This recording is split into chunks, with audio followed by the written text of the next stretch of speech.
tem muitas candidaturas, são muitos candidatos, foram protocolados 13 candidaturas agora, algumas morreram no meio do caminho, né, mas são muitos candidatos. É uma eleição que está vindo sem favoritos claros. Isso aqui não é a última pesquisa, mas a última pesquisa do mundo, né? E é uma eleição com muitas indefinições, né? Por exemplo, ainda estão sendo julgados as chapas. A gente não sabe quem vão ser as chapas, né? E quando a gente tem um cenário como esse, em que a gente pega, por exemplo, os 3 primeiros candidatos e vê que em soma juntos 38%, a gente começa a ver que tem espaço para qualquer um chegar no segundo turno. Para vocês terem uma noção, no mesmo período em que a gente estava falando antes de 2014, os 3 primeiros candidatos já somavam essa altura do campeonato mais de 70% das intenções de votos. E era uma eleição que tinha suas polarizações, mas ela era muito menos indefinida quanto essa. Nós temos um número de brancos e indecisos que é gigantesco. Quando você tem uma situação que nem essa, olha o que pode acontecer. Os votos podem se disseminar. E quando os votos podem disseminar, você pode levar para o segundo turno alguém com muito baixa votação. Lá na eleição de 1979, era uma eleição que tinha mais candidatos que esse, se não me engano, eram 22 candidatos. Mas para o segundo turno, o Lula foi com 16% dos votos. Com 16% dos votos, a gente teve um candidato no segundo turno. Então, dentro desse cenário, hoje, a dificuldade está em você desenhar quem serão os 2 candidatos que irão para o segundo turno. Outra questão importante tem a ver com a posição do eleitor. A gente vive uma eleição com pouquíssimas referências, né? Saiu hoje de manhã uma outra pesquisa, mas que vai muito em linha dessa pesquisa que foi feita logo depois ali das eleições de 2014. Nessa pesquisa, se perguntava se as pessoas tinham preferência por algum partido ou não. 68% das pessoas diziam que não tinham qualquer preferência sobre algum partido. Sabe o que diz isso? Que as pessoas votam em pessoas. E se as pessoas votam em pessoas, por exemplo, hoje a gente tem o Lula candidato, mas sem saber se ele vai poder ser candidato de fato. A questão é, qual é que vai ser a capacidade dele de transferência de votos para a pessoa que está vinculada a ele? Isso não se sabe. Outra questão importante é que as eleições, na maioria das vezes, elas também costumam se pautar pela questão de você ter alguém no governo e ter alguém na oposição. Eu brinco sempre, né? Olhem esse rosto. Me põe confiança, né? Eu brinco que ele está tão perdido de credibilidade, não tem credibilidade em nada, que ele não consegue simplesmente capitalizar nada de bom que ele possa fazer. E ele fez coisas boas, e ele não vai conseguir capitalizar isso.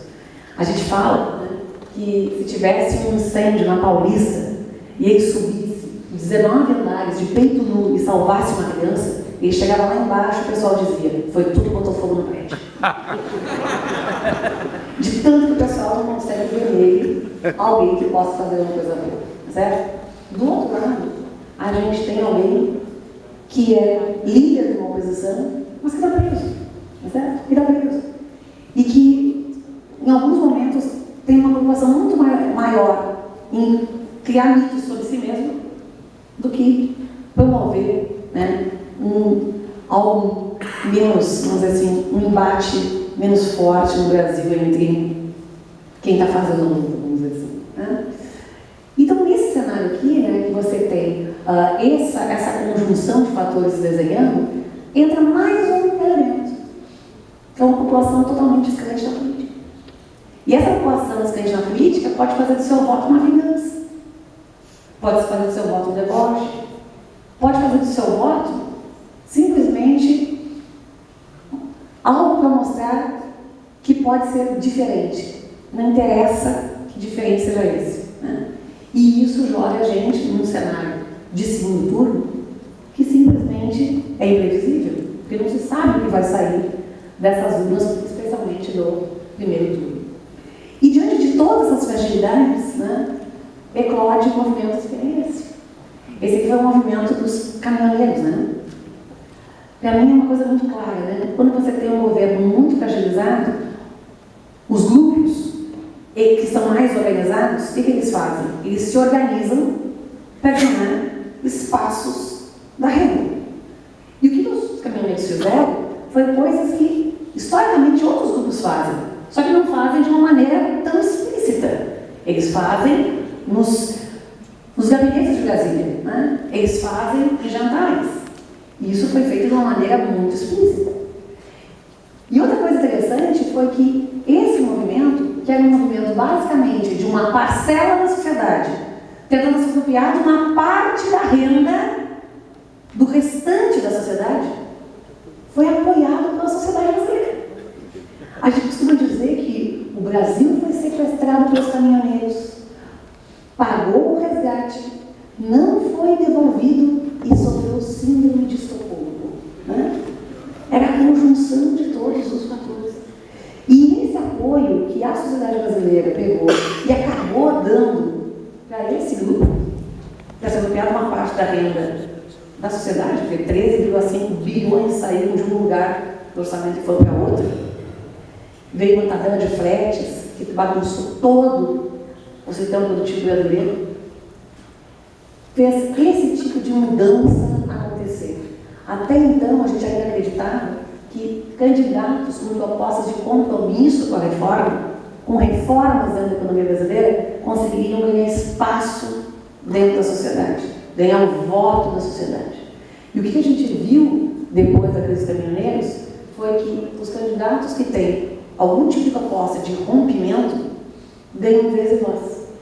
Essas propostas de tirar o nome de todo mundo do SPC, de caráter populista, elas não nascem do nada. Elas nascem para acalentar algo que se sente que esteja no coração das pessoas, né? Vocês têm uma noção, né, do que eu estou falando aqui.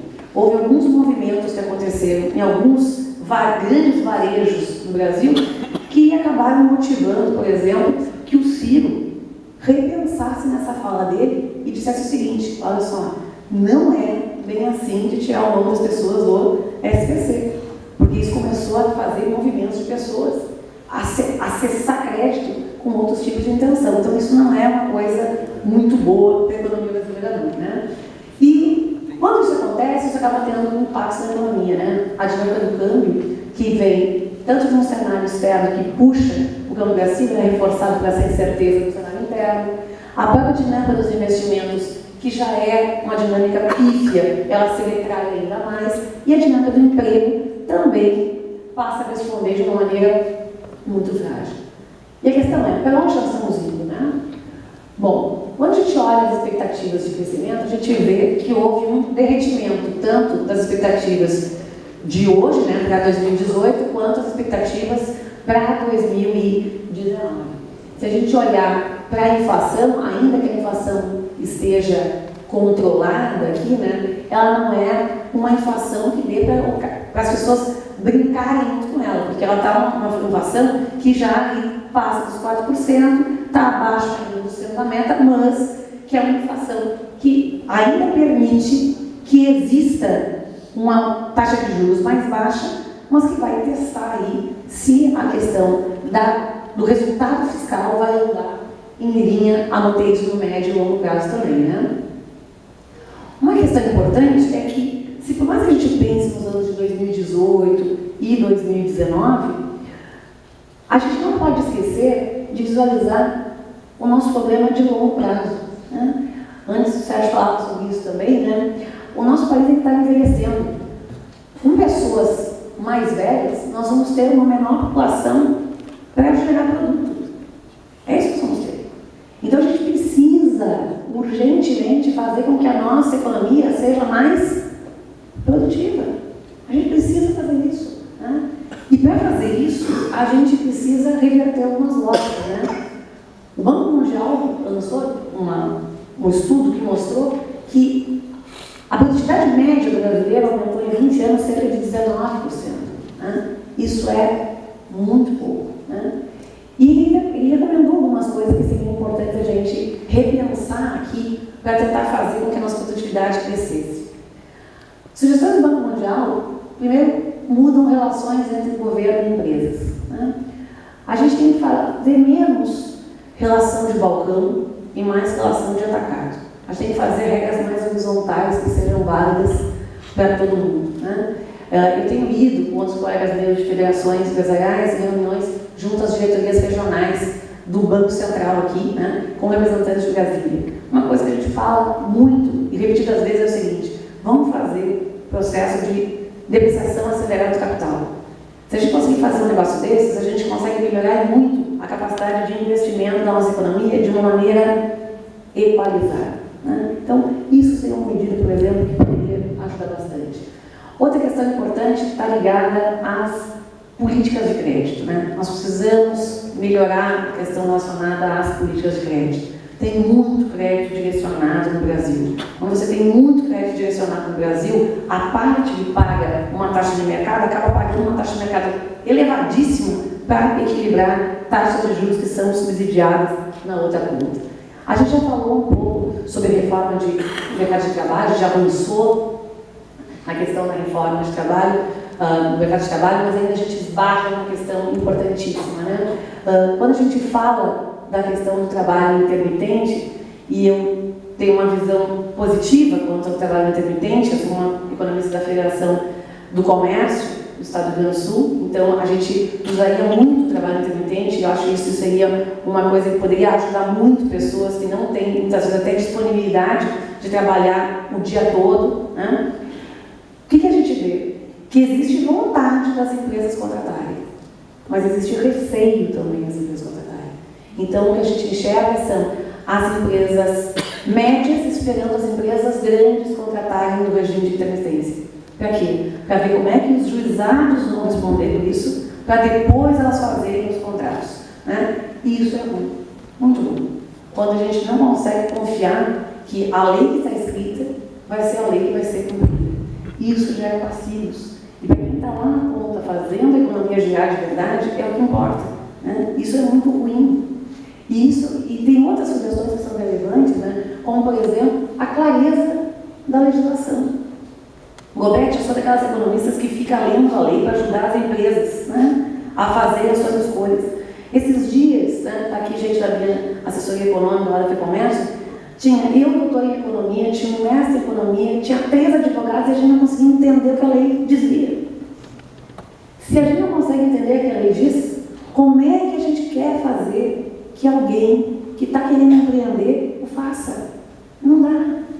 Tudo que se gasta com assessoria tributária, tudo que se gasta com assessoria trabalhista é dinheiro que não se gasta para fazer um negócio acontecer. E isso prejudica enormemente a produtividade brasileira, né? E isso vem a conta numa renda menor, vem a conta em menos trabalho, né? E quem sempre paga essa conta de uma maneira mais forte é a parte mais baixa da sociedade, que muitas vezes é quem faz essa economia acontecer de fato, né?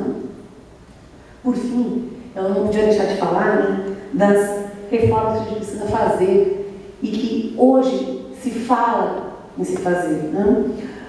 A gente falou da reforma trabalhista, que foi imperfeita, mas foi feita, né? E eu acredito que o saldo dela, em termos médio e longo prazo, vão ser muito positivos para a economia brasileira. Eu sou uma pessoa que estuda há bastante tempo a questão tributária. Eu acho que a gente está avançando em algumas questões. Essa semana, dia 16 de agosto, para quem não sabe, foi protocolada, né, uma emenda global substitutiva no projeto do Hawley, que é basicamente todas as ideias do Bernardo Tapie, lá do Centro de Cidadania Fiscal, para se fazer um imposto sobre bens e serviços, né? Quando se faz essa emenda global, que está ganhando, inclusive, apoio até, né, de muitos presidenciários, eu vejo com bons olhos. Né? E por que eu vejo com bons olhos? Porque é aquilo que a gente estava conversando antes, né? A gente precisa de denominadores comuns para avançar. E o nosso sistema tributário é um sistema tão ruim, que a gente pode dar 2 passos numa direção que na economia muitas vezes até são trade-off, que é eficiência e justiça. Então a gente pode avançar se tornando mais eficiente e se tornando mais justo, né? Nessa reforma dessa emenda, eu não vi questões relacionadas à tributação de renda. Tem muito espaço. para fazer uma melhoria em termos de progressividade, de tributação da renda. E eu vou dizer, não só na hora de tributar, mas também nas coisas que a gente vê que são deixadas de tributar. Né? E se deixa de tributar muitas vezes, principalmente das parcelas mais altas da sociedade. A gente faz escolhas que beneficiam efetivamente os mais ricos. E eu descobri esses dias uma coisa super interessante. Eu tinha ido no médico, né, visitar uma médica que eu estava consultando com ela, e ela chegou para mim e falou assim no final da consulta: ai, Patrícia, que pena que tu está trabalhando ainda, né? Eu disse, que pena que eu estou trabalhando. Não, porque quando tu teve câncer, se tu já fosse aposentada, tu nem pagava mais imposto de renda. Né?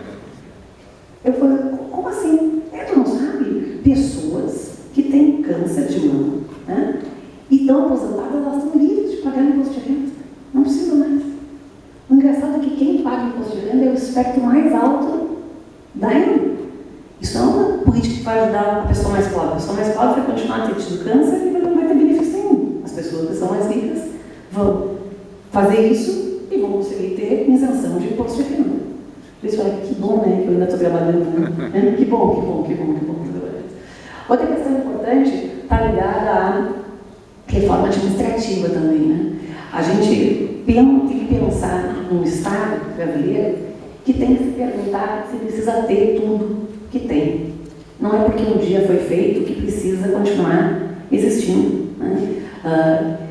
Existem vários tipos de trabalhos que são feitos por vários institutos e que são repetidos. Quando a gente tem a noção clara que existe uma restrição orçamentária e que os recursos são escassos, a gente tem que fazer escolhas.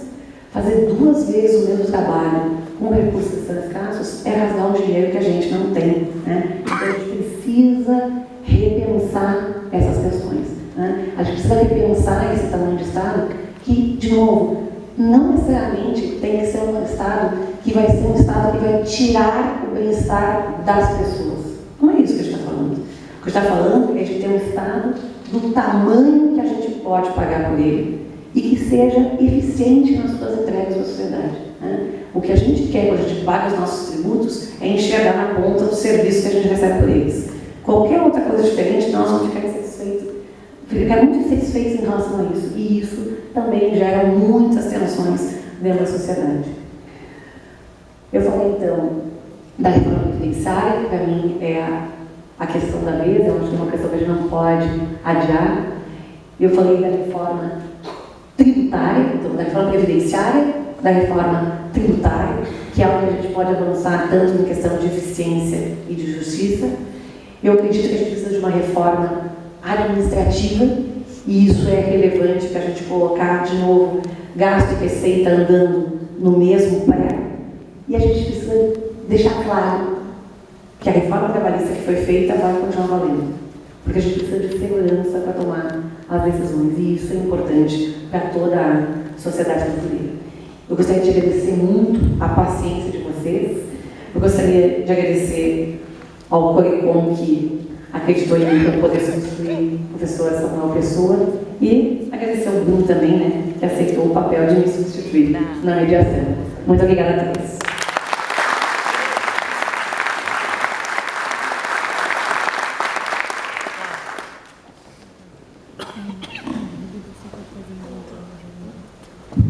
Patrícia, excelente, muito obrigado pela apresentação. Nós estamos um pouco além do período, mas acho que como a gente tem bastante coisa para falar, acho interessante a gente fazer algumas perguntas, continuar a conversa e focar então mais agora na questão da pauta mínima. Achei muito boas as palestras de vocês, porque elas complementam bem.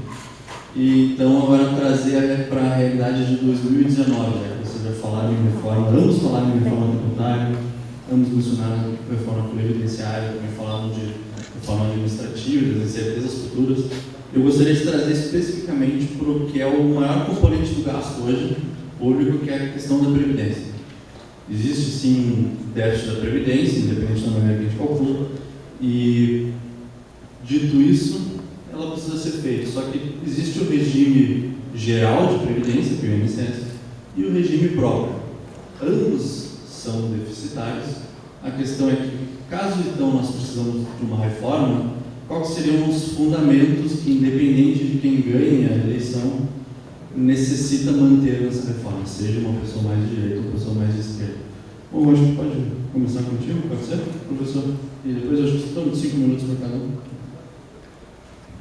Bom, na verdade, o primeiro ponto que a gente tem que entender é que já tem tido um processo de várias reformas previdenciárias. Nós vamos ver as mudanças constitucionais que tivemos nos últimos 20 anos, né, comparando com o sistema de previdência que nós tínhamos no passado. Né? Quando se fala de previdência, nós temos um problema que é o desfinanciamento, o déficit, né? E muitas vezes conjuga isso com a discussão sobre os privilégios que existem. Né? E, na verdade, grande parte dos privilégios, sim, ainda existem, principalmente no sistema de previdência dos servidores públicos, eles devem a coisas que existiam no passado, né? Regras que existiam no passado e que já foram mudadas. Né?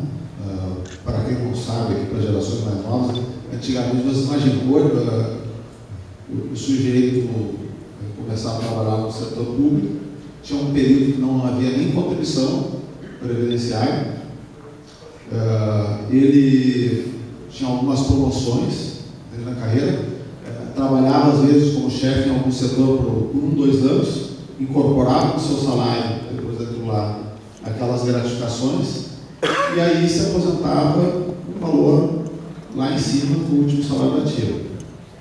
Considero inclusive um episódio, talvez a maioria de vocês não saiba além de economista, eu sou jornalista, né? Trabalhei na Zero Hora, no Sul, muito tempo trabalhei no Estadão em Brasília também. E uma das... e eu sempre tratando dessa questão de finanças públicas, mesmo como jornalista. Esses dias eu conversava com um amigo meu, eu lembrava de uma das matérias que eu tinha feito em 1999, quando se discutia a questão do teto dos servidores públicos, e na época o maior salário do executivo gaúcho, sabe de quem era? Garcia, te lembra? Daquele. Sim, Garcia, te lembra de quem era? Não me lembro. Era um agente penitenciário. Sabe, do executivo, não estou nem falando do judiciário. Sabe quanto que esse sujeito ganhava? Funcionário do Rio Grande do Sul? Tinha passado pela Assembleia Legislativa, ele tinha incorporado. Um que passa pela Assembleia Legislativa e incorpora o negócio. 28 mil reais. Sabe quanto que é em valores de hoje? 100 mil reais. Um agente penitenciário do Rio Grande do Sul. E por causa desse tipo de distorção que havia. Hoje não existe mais isso. Então, essa era a primeira geração que se aposentou, que usufruiu disso. Eu diria hoje tem 4 gerações. A terceira, a segunda geração é a geração que não tinha mais a possibilidade de ter essas incorporações, mas se aposentaram ainda assim, alguns nem não com a contribuição necessariamente durante toda a sua vida de servidor, né, e se aposentando com o último salário ativo. Então, na medida que não havia exatamente uma devida contribuição, o sujeito se aposentava com o último salário ativo, que era maior que a média, isso gerava também um privilégio, um benefício mais do que proporcional. Esse tipo de aposentadoria também terminou na reforma, se não me engano, de 2004, né? Foi a reforma que, a partir desse momento, os servidores passaram a ter limite de idade mínimo, 60 anos de idade, e se aposentam pela média do salário de contribuição. Esse que vos fala aqui, por exemplo, entrou no serviço público apenas em 2009, carrega 20 anos de contribuição para o INSS e vai se aposentar, então, com uma média das contribuições para o INSS, pelo teto de 5 mil reais, uma média das contribuições de 11%, daí sobre o salário bem maior, do setor público. O já se estabelece um maior equilíbrio, né? Se a gente fosse até comparar com o sistema, talvez, de capitalização, ainda tem, acho que, vantagens, né? Mas, inclusive, essas vantagens são, às vezes, duvidosas. A gente entra na quarta geração. Qual que é a quarta geração? Que é a geração que foi obrigada a entrar no FUNPRESP, né? No Fundo de Previdência dos Servidores, onde ele tem garantido o teto do INSS e ele, então, tem contribuído no sistema de capitalização acima desse teto do INSS. E aí é uma curiosidade.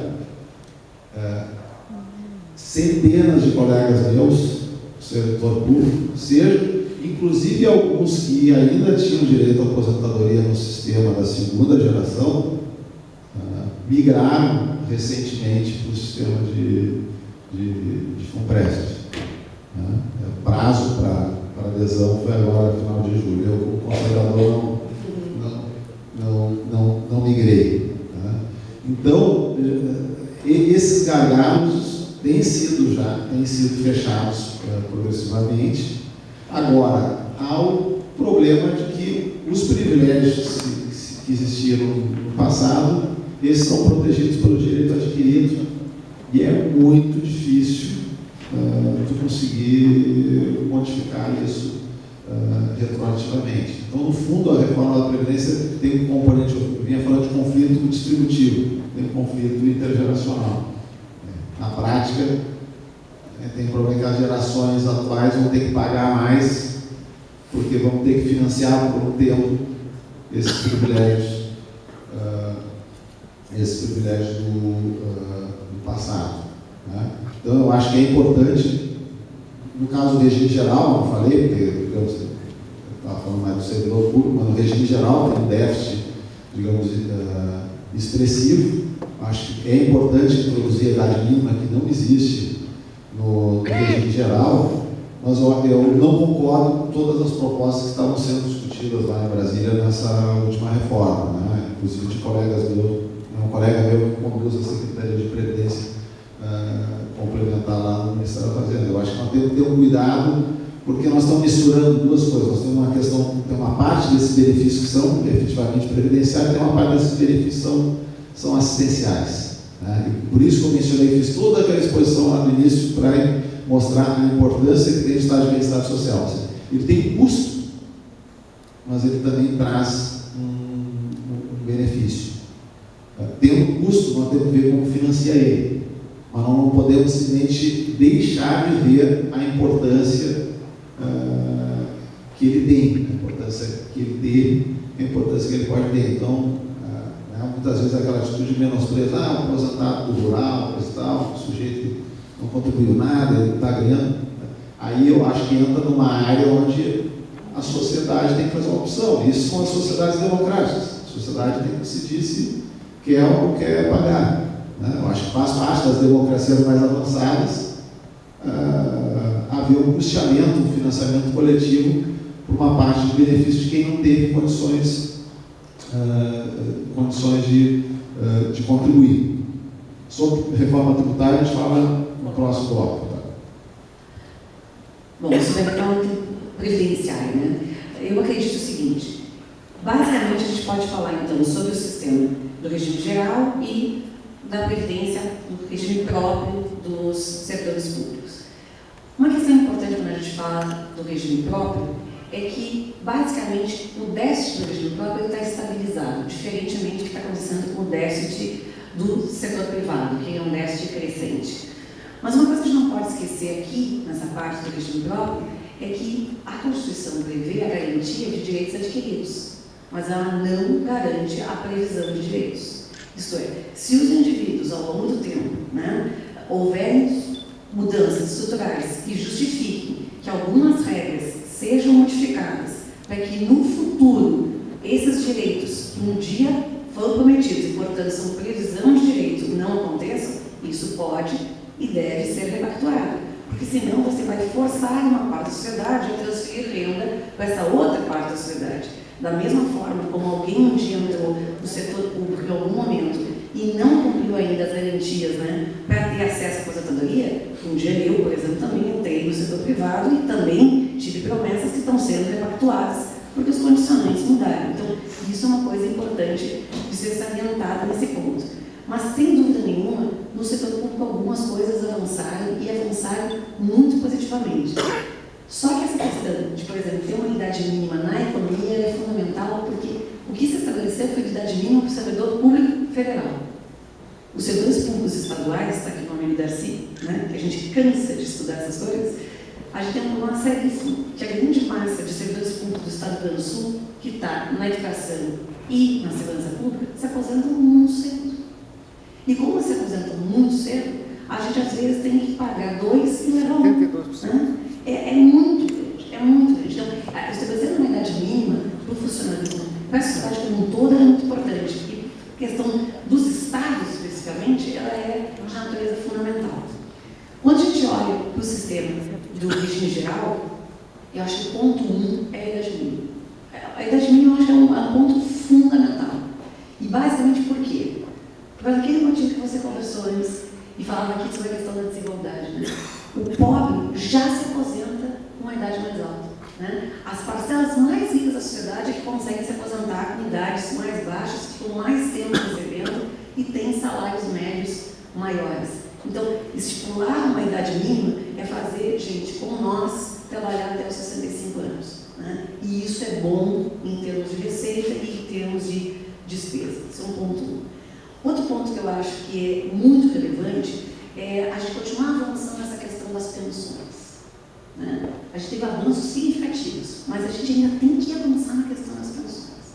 As pensões, elas têm caráter securitário e elas deviam ser tratadas como tal. Né? O meu pai é viúvo da minha mãe, né? Só que a minha mãe gostava de homens mais jovens. Né? Então, meu pai é 8 anos mais novo que a minha mãe. A minha mãe se aposentou com 45 anos e faleceu com 68, então ela ficou recebendo 23 anos. Minha mãe já faleceu há 8 anos. Minha mãe contribuiu por 30. O CPF dela já está ganhando a 31. O meu pai já teve uma experiência com uma mulher mais velha, depois a minha mãe morreu e decidiu casar com uma mulher mais nova. Meu pai casou com essa mulher mais nova, continua trabalhando, se aposentou e tem a aposentadoria da minha mãe, pensando. Todo ano ele viaja para o Nordeste, com o dinheiro da pensão da minha mãe. Vocês estão rindo da minha mãe? A gente está rindo de nós, porque a gente que paga. Né? E volta e meia no almoço de domingo ele fala em voz alta: ah, Marina, se tu morrer antes de mim, eu pego a tua pensão. E por quê? Porque a tua pensão é maior que a Chica, né? Que era a minha mãe. Então, olha só que coisa doida, né? Nós estamos falando de enriquecer alguém por uma pensão. Meu pai enriqueceu. Né? Não estou falando do pai de ninguém, estou falando do meu, tá? Meu pai enriqueceu com uma pensão. Isso não faz sentido para um país que não tem capacidade de fazer coisas básicas. Né? Isso também perturba a distribuição de renda. O terceiro ponto é sobre a questão da aposentadoria rural. Eu acho que todo indivíduo que mora no campo, que trabalha no campo, tem o direito de se aposentar. Mas eu acho que a contribuição tem que ser individualizada. Por que a contribuição tem que ser individualizada? Porque existe o pobre do campo e o pobre da cidade. O pobre da cidade, se tiver uma mercearia, e tem muitos pobres da cidade que têm mercearia, para todos os indivíduos daquela família se aposentarem, tem que fazer contribuições individuais. Por que o pobre do campo não precisa fazer uma contribuição individualizada? A contribuição individualizada, eu acho que ela tem um caráter educativo e ela tem um caráter também fiscalizador. Então, eu acho que isso aí é algo que a gente poderia avançar e poderia melhorar muito nessa questão da discussão. Mas se a gente tivesse que escolher um ponto fundamental, eu acho que o meu ponto para apostar, cada um, de sair de braço dado aqui, seria a questão da idade mínima. A gente pode e deve discutir essas questões da transição, porque a transição não pode ser um precipício, né? No sentido de que você tem uma data de idade e no dia seguinte as regras mudam completamente. Né? Ela precisa ser uma transição que carregue esse nome fortemente, de fato. Né? Mas a gente tem que entender que numa conjuntura diferente como a nossa, né, que a gente vive hoje, diferente do que a gente pactou lá atrás, ou a gente muda para ganhar uma parcela do que foi combinado, ou a gente não tem um pacto para ganhar nada do que foi combinado. Então, eu acho que a gente está nessa escolha. Então, se a gente fosse concordar, eu acho que a idade mínima seria um ponto muito bom para a gente avançar. Excelente. Bom, eu gostaria também de mencionar uma coisa que é mais eu acho interessante, que é uma questão também mais filosófica, que é quando a gente tem filho, criança, eu ainda não tive, mas quando a gente tem filho, criança, eu notei isso nos meus pais, eles se sacrificam muito pelo meu futuro. Então eles abrem mão de consumo presente, gastam com escola, gastam com plano de saúde, gastam com educação por fora, gastam com muitas coisas para fazer o bem-estar da criança, para que no futuro ela tenha uma condição boa, uma condição melhor do que os pais tiveram. Quando a gente coletiviza isso, a gente pensa, não, a gente prejudica os futuros, quem irá trabalhar no futuro, quem vai ter que contribuir mais, vai ganhar menos dinheiro, mas o meu hoje está garantido. Quando a gente coletiviza o raciocínio, o presente vira o foco, quando a gente individualiza na família, o futuro vira o foco. É algo que é interessante, quando a gente faz essa discussão individual de previdência, a gente poupa para o nosso futuro, mas quando a gente faz a discussão coletiva, as pessoas tentam ser o que a gente chama em economia de free rider, que é andar na onda e se beneficiar. E eu acho que essa é uma discussão que está muito presente nessa discussão da previdência, porque são os benefícios de hoje contra os benefícios de amanhã. E a discussão é bem clara, bom, dane os benefícios de amanhã, quero manter os de hoje. Então, isso é algo, pelo menos, que eu vejo, e eu acho que a idade mínima é algo que acaba contribuindo bastante para acabar com esse tipo de discussão, porque, bom, obriga então as pessoas a continuarem participando da força de trabalho por mais tempo, e a contribuírem por mais tempo e prejudicarem menos as gerações futuras. É que nem também tu mencionaste, é uma questão intergeracional. Tem a geração futura que vai vir, e provavelmente caso eu entre em algum concurso, eu já entro num regime diferente. Quando, falando agora de pais, o meu pai está tranquilo, está bem aposentado, incorporou um monte de coisa. Bom, queria fazer então agora a ponte para a questão da tributação, já que a gente sabe também que não é só a questão do lado da despesa, mas tem o lado da receita. E a tributação no Brasil, eu acho que já tem uma pauta mínima aqui para 2019, que é, bom, ela precisa ser simplificada e ela precisa ser tornada mais progressiva, pelo menos a questão do imposto de renda. Acho que isso já é uma pauta mínima que ambos concordam. Agora eu gostaria de perguntar com relação ao tipo de impostos que vocês acham que deveriam incidir sobre a economia, que foi justamente o que tu mencionaste, sobre o Instituto de Cidadania, que é o foco, então, da tributação via o IVA em bens e serviços. Queria então que vocês falassem um pouco sobre esse tipo de tributação, então, e como que a nossa tributação deveria ser, então, simplificada, e então, qual tipo de incidência de imposto direto, imposto indireto, mais IVA, talvez, que nem a gente tem muito sobre faturamento autônomo. Só que esqueci, eu acho que tem um outro ponto consensual na agenda da reforma da Previdência, acho com certeza. Não tem como fazer reforma, introduzir idade mínima e, por exemplo, os militares, né, como querem ficarem fora da reforma. Né. Os militares e daí, se a gente fosse falar, várias castas, né, no setor público que também tentam daí evadir de reformas ou tentam evadir de imposto de renda, tentam evadir de contribuição previdenciária, né, através dos auxílios moradia da vida e outras coisas mais. Infelizmente, aí que a gente vê aquele problema, justamente eu falo dos privilégios, tem os problemas legais, constitucionais, de direito adquirido, e ainda tem essa força política desses grupos. E por isso a gente tem que ter uma certa sensibilidade, porque a gente vai lá tentar fazer a reforma e na realidade, os fortes, os mais ricos, conseguem se proteger relativamente da tentativa de reforma e eu atingo só lá de baixo.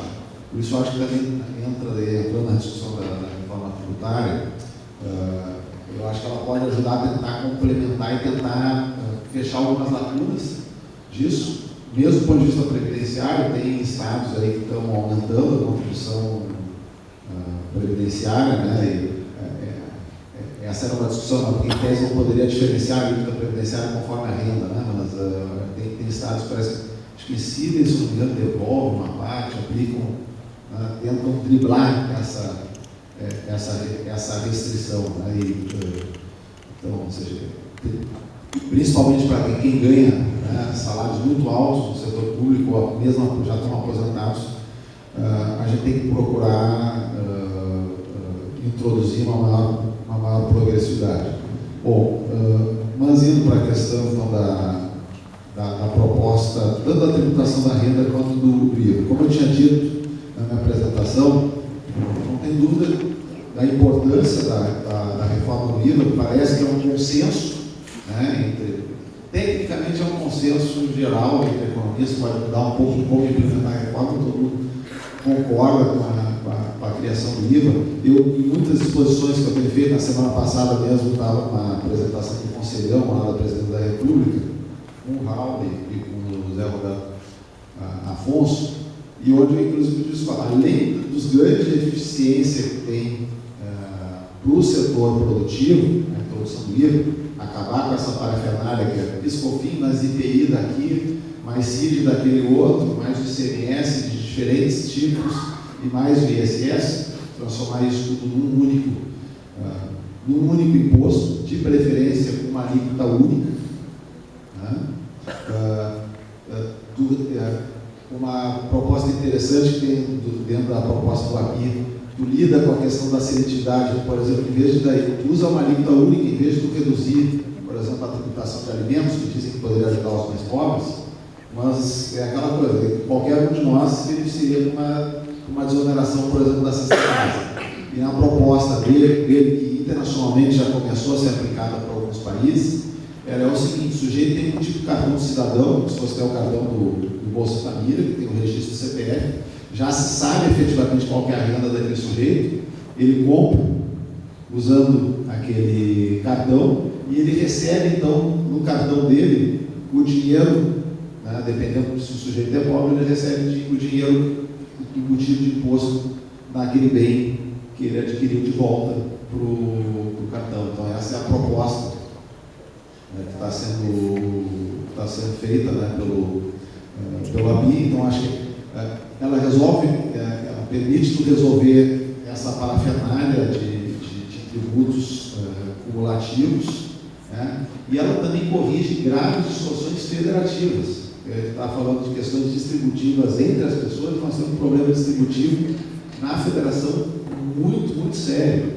Eu mostrava também nessa apresentação da semana passada que, graças aos critérios que prevalecem na repartição de impostos como o ICMS, né, e o próprio ISS, Imposto sobre Serviço dos municípios, nós temos, por exemplo, a maior receita de ICMS no país é do município paulista de Paulínia, que recebe R$10 mil por habitante ano, né?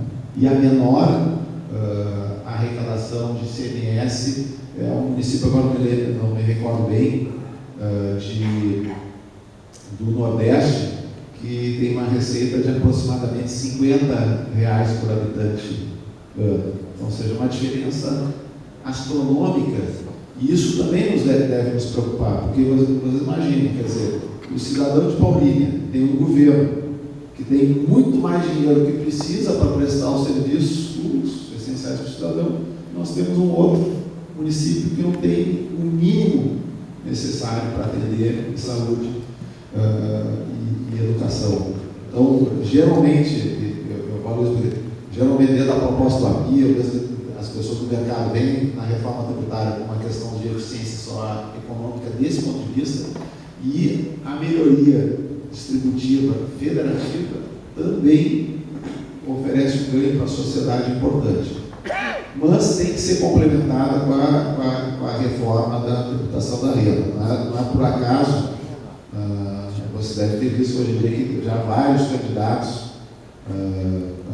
estão falando, né, da possibilidade de rever e retomar a tributação de dividendos distribuídos. Como eu e o Rodrigo, né, fizemos os primeiros estudos, inclusive com essa proposição há alguns anos, 3 anos atrás, a partir justamente da abertura dos dados de imposto de renda, onde a gente mostrava que o nosso IRPF ele não respeita nem o princípio de equidade, nem horizontal nem vertical, porque os iguais não são tratados igualmente e os desiguais, ou seja, que chega numa determinada faixa de renda a partir de R$300 mil por ano, que em vez dos indivíduos pagarem mais imposto proporcional da sua renda, passam a pagar menos. E grande parte disso é explicada não é apenas, mas também pela isenção de imposto de renda. Também tem uma vantagem enorme na forma como os ganhos de atividade rural são tributados, que são muito vantajosos. Tem uma série de letras de crédito imobiliário agrário, né, as LCIs e LCAs, junto com os fundos imobiliários que são isentos de imposto de renda no Brasil. Ou seja, tem uma série de questões tributárias que devem ser corrigidas. Mas como nós, inclusive, fizemos originalmente essa proposição, é importante que a gente esclareça como é que a gente imagina que deva ser feito isso, né? Porque é uma das primeiras coisas que muita gente vê, bom, isso é dupla tributação dos lucros, porque a empresa já pagou IRPJ, contribuição social sobre lucros, evidentemente. Sim, isso a tributação dos dividendos configura, né, o que na literatura internacional se chamou dupla tributação dos lucros, mas assim não é em praticamente todo o mundo. Tá? Esse é o modelo de tributação que se difundiu, e existem formas de lidar e amenizar o problema da dupla tributação que não seja necessariamente uma isenção total de dividendos como ocorre no Brasil. Tá? Porque, embora seja uma dupla tributação de lucro, as pesquisas, grande parte das pesquisas mais recentes econômicas, no âmbito da própria OCDE, elas mostram que há uma diferença entre tributar o lucro da empresa e o lucro distribuído, o dinheiro transferido para a conta do acionista. Pode ser que a base econômica original seja a mesma coisa, seja o lucro da empresa, mas há várias diferenças. Uma das diferenças é, inclusive, do ponto de vista de incidência econômica. Pode ser que a incidência legal, a gente esteja dizendo que no caso do tributo sobre o lucro da empresa seja empresa, mas pode ser que a incidência efetiva não seja, na verdade, a renda do acionista. Dependendo do poder de mercado dessa empresa, ela pode passar para preço, pode transferir o ônus para o trabalhador do setor. Né?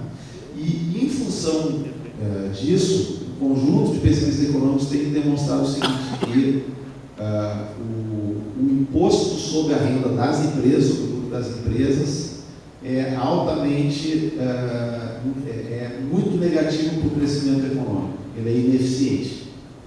Em contrapartida, não se pode falar a mesma coisa do imposto sobre a distribuição de dividendos.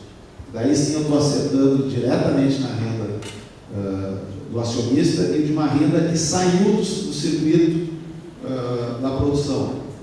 Veja uma coisa interessante no Brasil. Eu tinha falado da questão da desigualdade da crise. Com a crise econômica, recessão econômica, né, Patrícia? Caíram os salários e caíram os próprios lucros das empresas também. Mas o que aconteceu com a turma do topo? Os que receberam dividendos e não só os que receberam, eles não reinvestiram mais nas empresas, colocaram seu dinheiro no mercado financeiro, e o Brasil tem essa jabuticaba de é o seu país que entra em recessão com juros altíssimos, diferente do que geralmente ocorre no nosso mundo. Então isso propiciou um aumento de renda extraordinário no topo da pirâmide nos anos de crise, em função dos rendimentos financeiros. Então, isso está proposto. Não é, embora não seja uma dupla tributação, hoje, no mundo da experiência internacional, dos 35 países da OCDE, mais da metade aumentou, desde a crise de 2008, a tributação sobre dividendos, e uma parte desse país está compensando, depois que ele resolveu melhor o problema fiscal, eles estão reduzindo a tributação na PJ. Então, um caminho, né, que a gente tem sugerido para o Brasil é esse, né, fazer um ajuste mais de curto prazo, onde tu eleva e retoma a tributação de dividendos e vai reduzindo gradualmente o IRPJ e a CSLL. E outra alternativa é a gente adotar um modelo de compensação mesmo, ou seja, tu paga, essas duas coisas podem estar juntas. A empresa foi tributada, no lucro da empresa, então o lucro distribuído, ele entra na tabela progressiva de tributação, junto com todas as demais rendas do trabalho, salários, etc. e tal, mas compensa com crédito daquilo que pagou na empresa. Então, isso permite tratar daí também os desiguais de forma desigual. Se o sujeito for um pequeno acionista, né, ele pode até ter uma devolução do imposto que pagou na empresa, pode ter uma restituição. Né? O sujeito com promoção da Petrobras está aposentado, não está ganhando quase nada. Mas se ele for um grande acionista, que tem uma grande renda, ele pode, por exemplo, se a gente reduzir o IRPJ para 20% e a gente elevar a alíquota, a máxima do imposto de renda das pessoas físicas para 34%, para 35%, ninguém pensa em muito mais do que isso, ele vai complementar, ou seja, ele vai descontar os 20% que ele pagou à empresa e vai pagar mais 14%, 15% ao nível das pessoas físicas. E esse tipo de medida também é muito importante porque uma parte dos lucros são efetivamente tributados na empresa.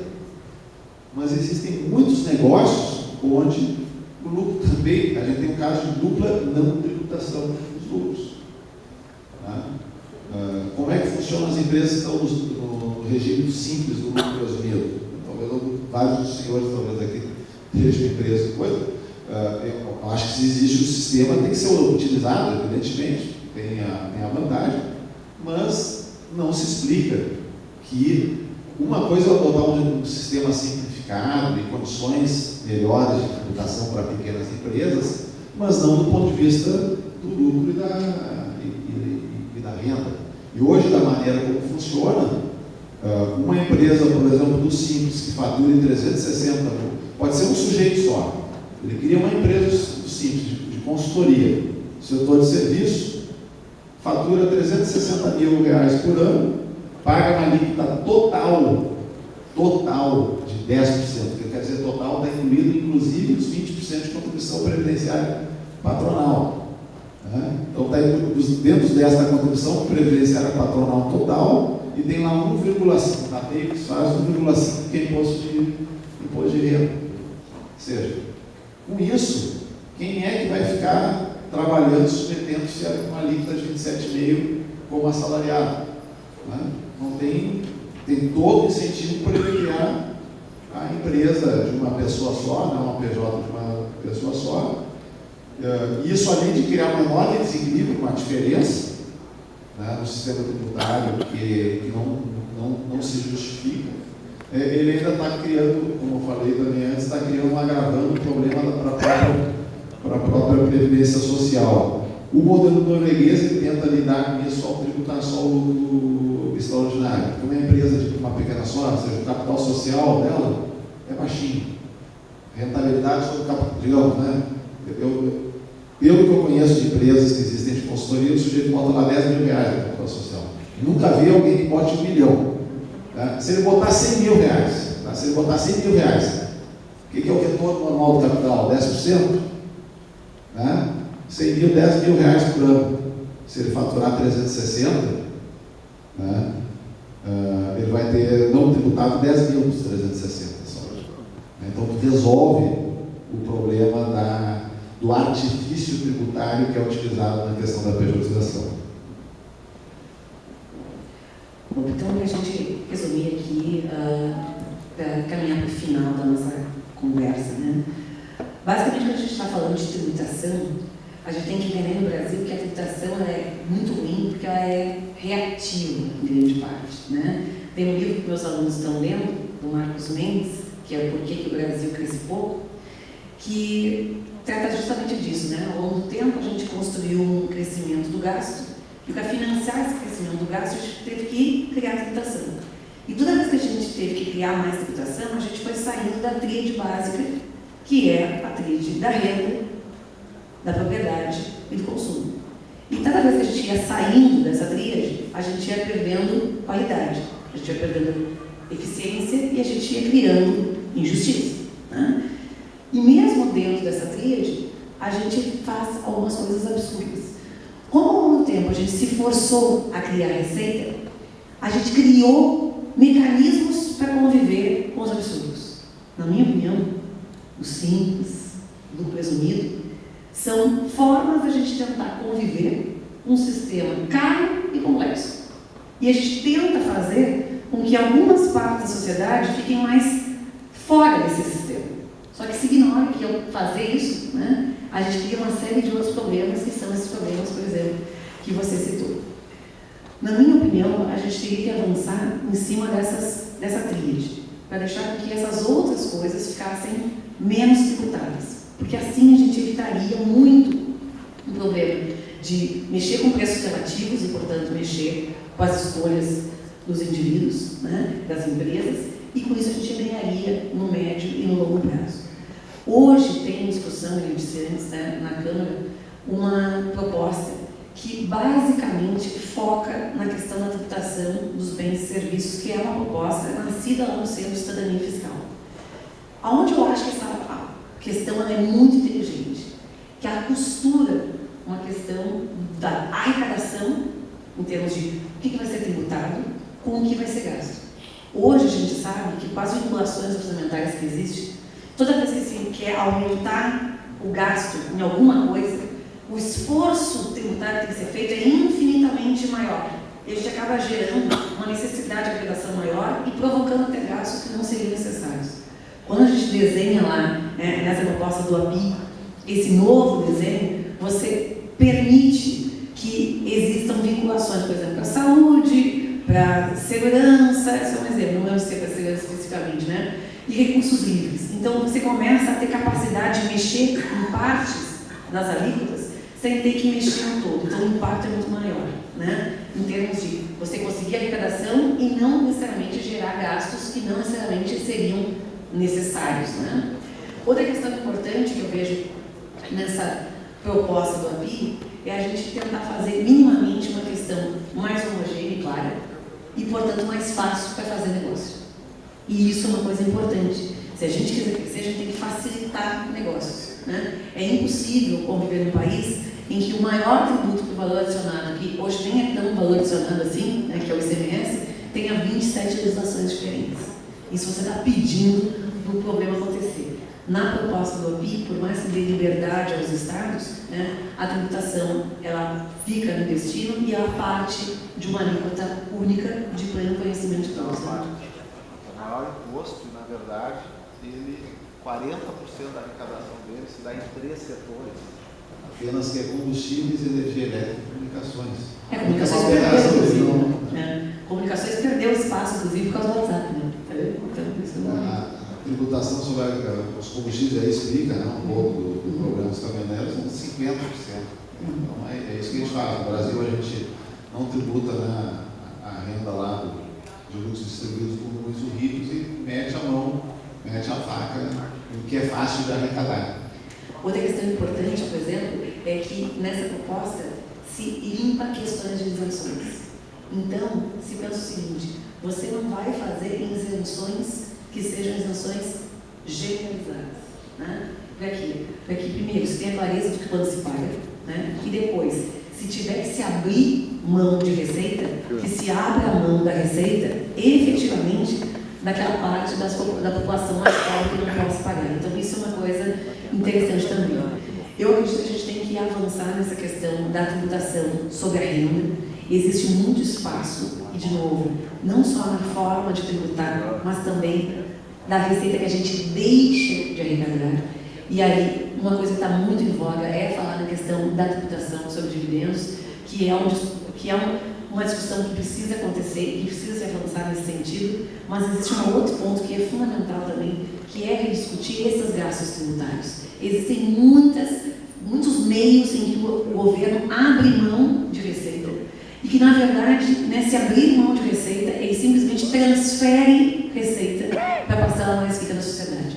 E isso é uma coisa que a gente vai fechando os olhos aos poucos e a gente às vezes até se sensibiliza com as situações pessoais e esquece que o sistema como um todo perde e perde muito com ele.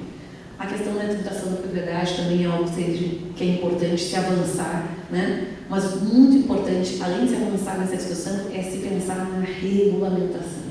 Porque muitas vezes as reformas, elas nascem dentro de um espírito.